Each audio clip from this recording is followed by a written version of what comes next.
Stampers, and welcome to Laura's Stamp Pad. I am super excited about today's video because we are using the Watercolor Wings stamp set, and I have had so much fun with it.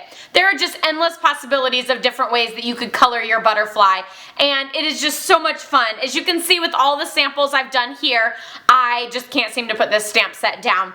I super love it. Here is the stamp set. And actually, you can bundle the stamp set with coordinating framelits, and those framelits are the Bold Butterfly Framelits. And so the Bold Butterfly Framelits are actually the large butterfly cutout, and then the small butterfly, like the lattice piece. So I think you can probably see it better there than you can up here. So the large butterfly cuts this out, and then the small lattice piece fits in here and lays over that little butterfly just so fabulously. I do recommend that you also purchase the butterfly thinlits, which include the large butterfly, and there isn't a coordinating stamp for this one in this set, but there's also the large butterfly like doily overlay, and then also the small butterfly cutout. So that is how I did this card here. I actually didn't use this one, so it's the only one I didn't use, but I used both this frame to cut out the butterfly that I stamped, then this one for the gold foil overlay, and then the little one, and then the little one. And so that's how I achieved this beautiful look, with that gold foil that's just so amazing and gorgeous. And then you can see the butterfly underneath with that color kind of popping through. So super fabulous.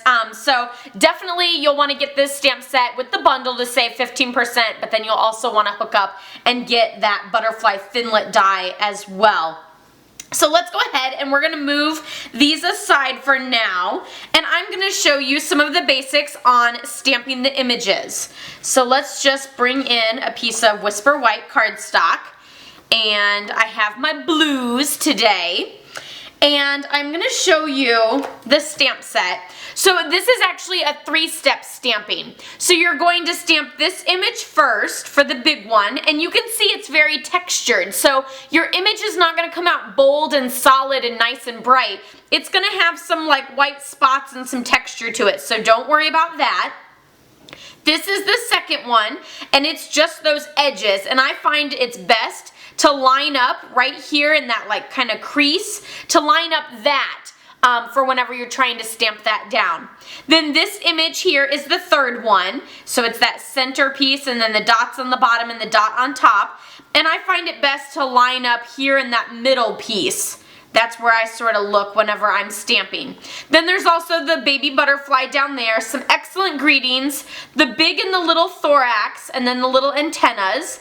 And then there's also the little dots for a background, and then these dots as well. So excellent stamp set to do so many wonderful things with. So let's get started. First we're going to stamp in Soft Sky with that base first image. And we're just going to press down, and remember, it's totally okay. You're supposed to have some of those white spots and everything in there. That's supposed to happen. It's not a bad stamped image. Then the second one is just that border, and I will say be very gentle when you're inking it, because here, I'll show you here. I know it's pink because I've used it lots and lots, and so it's kind of picked up that that ink color, but it is clean with the pink. You can see that it's actually inked just on those edges. If you really smush it into the ink pad, then you're going to get ink all over, and it's going to be harder for you to be able to see through that stamp to line that up. So we're just going to take this and line it up and stamp down. I am so excited that that came out perfectly. I actually did this video but didn't have a good focus with the camera, so I'm doing it again. In the first video, it actually didn't come out perfect, so this must have been meant to be. So now I'm using, oh, I'm sorry, did I mention that the second color there was Marina Mist? Now I'm using Night of Navy for that center one, and I'm going to be looking in that center piece there to line that up and then stamp it down. Oh, and that one came out good too. Oh, I'm so excited. Even as a seasoned stamper, I still get excited whenever it comes out perfect. Look at those gorgeous colors of that. I love it. It's so fabulous, and I do want to show you one other little tip. At one of my classes, I had a stamper who only stamped the first one and the third one, and I caught her on it right before we were getting ready to cut it out, and I said, I just wanted to let you know, I saw you stamped only the first and the third and you left out the second one. Did you do that on purpose, or, you know, did you mean, you know, that was a mistake? And she said it was a mistake, but oh, it just looks so gorgeous. So I'm just going to show you what that looks like, because I absolutely loved it. Look at that. See how gorgeous that is, even without that second one? Oh, I absolutely love it. It is just stunning. So you could always stamp any combination of these three stamps to get such a beautiful, beautiful butterfly. Absolutely love that. Okay, so now let's go back to those sample cards, and then I'm going to show you some of the color combinations that I love. Oh wait, I'm sorry, one more tip. Whenever you're cutting it out, I have found it best to go ahead and cut it out before stamping that center thorax, because so many of mine I stamped the thorax first, but I was too high or too low or too off center, and so then whenever I used the framelit to cut it out, I ended up cutting off part of my thorax, and that made me sad. So I went ahead and I started just cutting it out first and then stamping the thorax in that open white spot. And I will say, if you're having some troubles lining up your thorax, one, be sure to gently ink it up, because the more inked up it is, the harder it is to see through that photopolymer stamp. Number two, if you stamp it in the same dark color as that center, so like for example this one I would stamp it in Night of Navy, it shows up a lot more subtle. And so it's not as noticeable if it's a little off-centered. So see how this one, it's off-center, but see how it's a little bit more subtle than something like this one where it's the black. So there's a little tip for you. Go ahead and just stamp it in that same dark color rather than such a contrasting color until you can get that down to a nice perfect art with that. So there's my last tip on that. Now let's bring in these samples.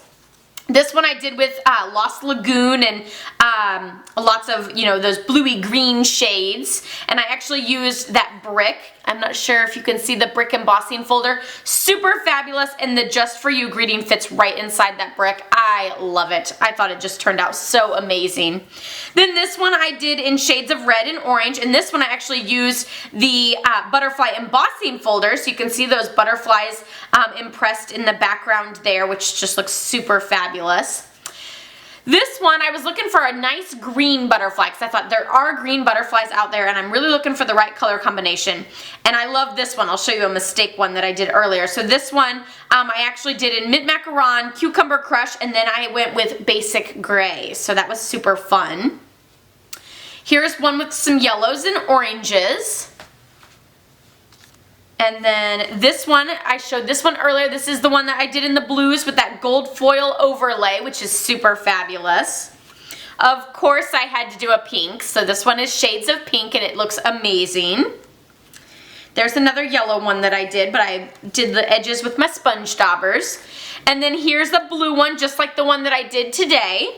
And then a purple one as well. Super fabulous. Now let me show you the color combinations that I used, and you're more than welcome to use those or come up with some on your own as well. So here I have Daffodil Delight, Crushed Curry, and Tangelo Twist. Here I have Wisteria Wonder, Perfect Plum, and Elegant Eggplant. This was that red-orange one, and so it's Pumpkin Pie, Tangerine Tango, and Real Red. The blue that I did today is Soft Sky, Marina Mist, and Night of Navy. The other blue that I did was Pool Party, Lost Lagoon, and Island Indigo. Then the pinks were Pink Pirouette, Rose Red, and Melon Mambo. And then some of my customers said, well, what about some yellows and browns? And you know I'm not a huge fan of browns, so it didn't occur to me to do that in the first place. So this one I did Hello Honey, Early Espresso, and then Soft Suede. So I actually did the darkest one as that edge and then did a lighter brown in the middle, so that was super fabulous. I love my customers' ideas. This one was another one that they suggested, and that was Delightful Dijon, Cajun Craze, and Soft Suede. And then here's some mistakes that I didn't like. This one is Daffodil Delight, Hello Honey, and Tangelo Twist. And I didn't really care for that dark yellow. I thought it kind of looked like a dirty butterfly, but this one wasn't the worst one. This one here was the worst one. I feel like this looks like pond scum. This one is Mint Macaron, Wild Wasabi, and Old Olive. And I know there's some green butterflies out there, and I love butterflies, and they're all gorgeous. But this one, I just did not care for the color combination. So it was a lot of fun to play with these, and there's so many more options I know that I could play with too. So leave me a comment down below about a color combination that you've tried and loved, or a color combination you would like me to try. I can't wait to see what you come up with. Be sure to check out my blog, laurastamppad.com, so you can see more samples and photos of all of these. And until next time, happy stamping. Bye-bye.